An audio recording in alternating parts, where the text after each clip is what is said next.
Hello everyone, welcome to this session. This is Anjali Pratap. You are here on iExamB. Embrace the iExamB learning experience where you are going to prepare 50% faster. आज के session में we are going to talk about RBI Grade B DSIM preparation with a special focus on descriptive English part everyone. Very important part of your phase 2 I would say.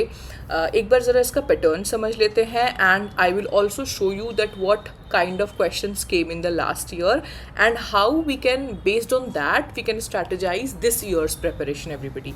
So this is something what we need to understand. This is a descriptive paper although it will be online but हमें type करना होगा keyboard पर. You will be having 100 marks for that और आपको इसके लिए 1 hour and 30 minutes मिलेगा.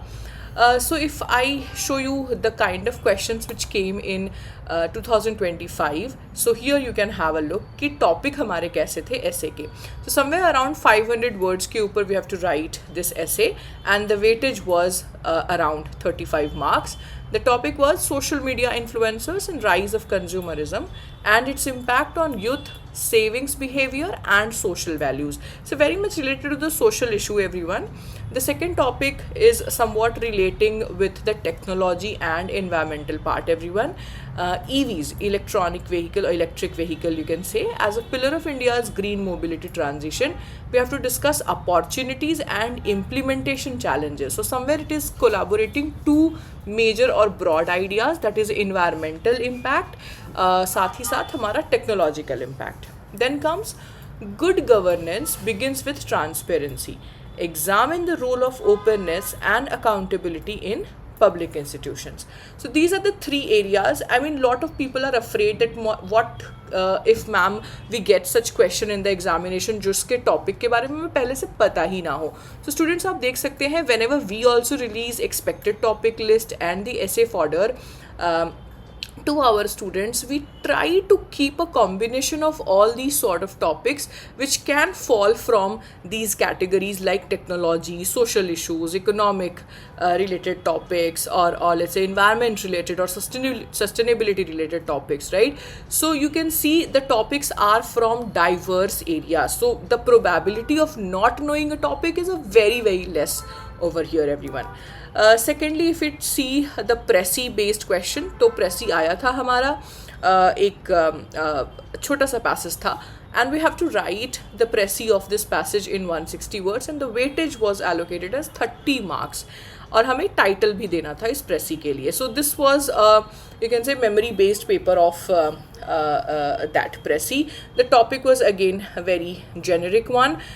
It was about an industry जिसमें डॉलर को जो है ना हम कैसे यूज़ करते हैं and apart from that certain case studies have been provided from USA and Walmart. So the passage was actually very interesting. And the third was on your reading comprehension based question. The weightage was 35 marks. Total 5 question थे and each question consists of 7 marks. तो topic was again a very diverse one. किसी को अगर ये लगता है कि RBI related exam है तो we will only be getting the passage from economy or finance related background. No guys, so you are thinking it in a very wrong direction.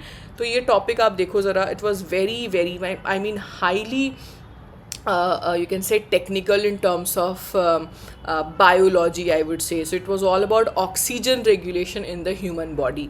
So the questions which came was somewhere looking like this, like we have to be very specific with the passage, like why oxygen regulation is described as dynamic system and how does hemoglobin help in matching oxygen. So everything was to the point with respect to the passage given.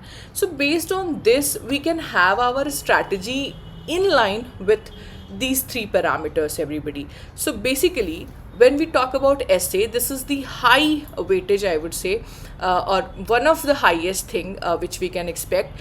कभी कभी ये marks 35 से 40 पर भी range कर सकता है and then you can expect decline in marks of comprehension. तो ये थोड़े बहुत चेंज या वेरी कर सकते हैं स्टूडेंट्स, तो please be open to that. ये साल दर साल थोड़ा बहुत बदलता है. 35 की जगह पे 40 मार्क्स पूछे जा सकते हैं ऐसे के, प्रेसी हो सकता है 25 मार्क्स हो जाए, right. So please look at the direction carefully once. And along with that word limit भी कभी कभी वेरी कर सकता है. इंस्टेड ऑफ 500 वर्ड्स ऑफ ऐसे you might get 520, right, you might get 550. So please make sure that you look at the marks and the word limit distribution very carefully. Now तो nature हमें ये समझ में आया कि यहाँ पे सबसे ज़्यादा लेवरेज है हमारे पास. प्रेसी वॉज हाईली टेक्निकल एंड यहाँ पे प्रिसीजन जो है उसके ऊपर फोकस रहेगा. ऑब्जेक्टिव या मैं रिक्वायर्ड स्किल की बात करूँ, दोनों को अगर साथ में पकड़ते हैं तो ऑब्जेक्टिव ये है that how well we are able to express our thoughts within the stipulated time and within the word limit, everybody. And the skill which is required from our end is how crisp we are writing, especially when we are talking about comprehension and précis, because here our answer should be a bit in a compressed manner, but for essay here, I mean, sky is the limit, everybody, that how creatively we can write an essay or how well we can structure it. Now if we go, I mean, one by one, if we understand that what all expectations are there from the topic of essay writing से हम क्या क्या topics expect कर सकते हैं everyone. So major point is going to belong to these three broad areas: economy, policy and tech oriented, society and behavioral aspect, governance and institutions. I will also come up with a separate session जहाँ पे हम expected topic list की भी बात करेंगे. But right now if you are preparing, if you are practicing essay writing, try to keep your topics from these major clusters. What should be the right distribution of 500 words? अगर 500 word का essay आता है तो मैं उसे ideally कैसे break कर सकती हूँ? So first and foremost, like this is your mirror, everybody. ये आपके essay का mirror है, तो introduction should come with a very good hook. And आप इस पर अच्छा खासा 60 to 70 वर्ड्स जो है वो टाइम स्पेंड कीजिए.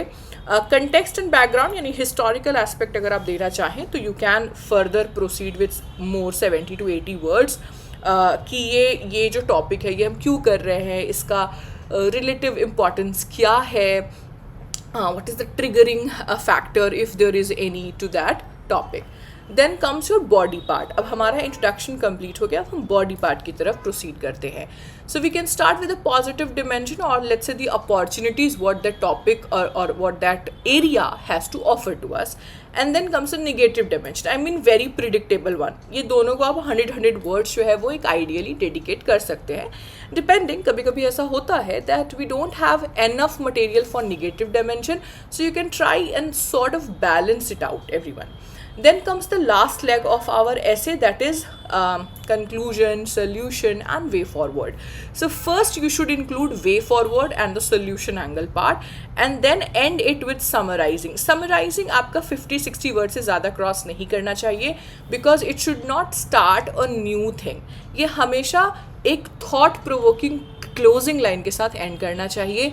ये सिर्फ और सिर्फ ऊपर दिए गए वर्ड्स को रिपीट नहीं करना है और एक नई एंगल भी हमें यहाँ नहीं डालनी है. तो नई एंगल आप वे फॉरवर्ड तक ज़रूर डालिए. You can propose solutions, you can add few perspectives over there, but conclusion should be summarizing the entire thing but with a solid punchline, everybody. So that is a way in which you can sort of distribute your 500 words.